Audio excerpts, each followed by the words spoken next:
এই যে দেখেন আমার প্রিয় বাচ্চারা বড় হচ্ছে। 4টা লাউয়ের বীজ দিছিলাম, 4টাই ফুটাইছে মাশাল্লাহ। কারণ এবছর আমি একদমই চারা বেশি করি না, জাস্ট যে কয়টা লাগাবো ওই কয়টাই। এখানে হচ্ছে কেরালা সেমের বীজ, এটা হচ্ছে তানজিনা আপুর কাছ থেকে নিয়েছিলাম।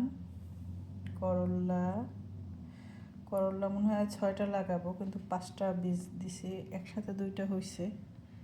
যদি আলাদা করতে পারি তো ভালো, নাহলে একটা কিনে আনবো। চিচিঙ্গা, এখানে হচ্ছে করলা আর চিচিঙ্গা এই পর্যন্ত। আর মরিচ চারা আর বেগুন চারা একজনের কাছ থেকে নেব। এই যে এই পর্যন্তই বাচ্চারা। কেরালা সিমের বীজ আমি কয়েকজনকে দিছি, তারা যদি লাগাইতে পারে, শুকাইতে পারে তো আগামী বছর আবার ইনশাল্লাহ করব।